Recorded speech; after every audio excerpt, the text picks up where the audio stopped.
বিসমিল্লাহির রহমানির রহিম। আসসালামু আলাইকুম। আমার প্রিয় ভাই ও বোনেরা, আশা করি সবাই ভালো আছেন। আজ আমি আপনাদের সাথে এমন একটি আমলের কথা শেয়ার করতে চলেছি, যে আমলটি করলে আপনি আপনার ভালোবাসার মানুষটিকে আপনার কাছে নিয়ে আসতে পারবেন।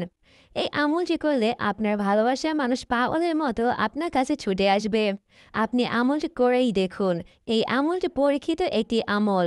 আমার প্রিয় ভাই ও বোনেরা, যাদের ভালোবাসার মানুষ ছেড়ে গেছে, আপনাকে আর ভালোবাসে না, আপনাকে সহ্য করতে পারে না, তাহলে ছবিতে পু দিয়ে আমলটি করুন। হতে পারে এই আমলটি আপনার জন্য সেরা উপায়। কিন্তু এই আমলটি আপনাকে সৎ উদ্দেশ্যে করতে হবে। আপনি যদি অবৈধ কাজে আমলটি করেন, তাহলে কোনো উপকার নাও পেতে পারেন। এখন আপনাদের আমলটি করার নিয়ম বলবো। তবে আমলটি করার আগে কিছু কথা আপনাদের জানা প্রয়োজন। আমলটি করার আগে আপনাকে পাক পবিত্র হতে হবে। কেননা আমরা জানি পরিষ্কার পরিচ্ছন্নতা ঈমানের অঙ্গ। আপনাকে ৫ ওয়াক্ত নামাজ আদায় করতে হবে। এই আমলটির উপর পুরোপুরি বিশ্বাস রাখতে হবে। তবেই আপনি আমলটি করতে পারবেন।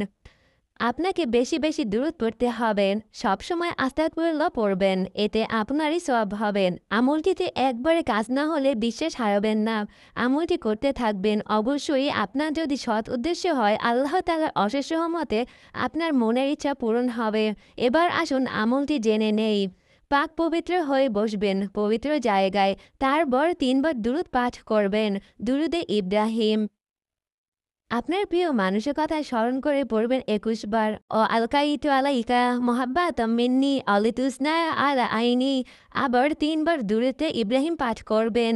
তারপর তাকে স্মরণে রেখে সামনে ফু দিবেন। অথবা যদি আপনার কাছে তার ছবি থাকে, তাহলে ছবিতে ৩ বার ফু দিবেন। এভাবে আমলটি করবেন, ইনশাআল্লাহ আল্লাহ তাআলার রহমতে আপনার প্রিয় মানুষটি আপনাকে পাগলের মতো ভালোবাসবে।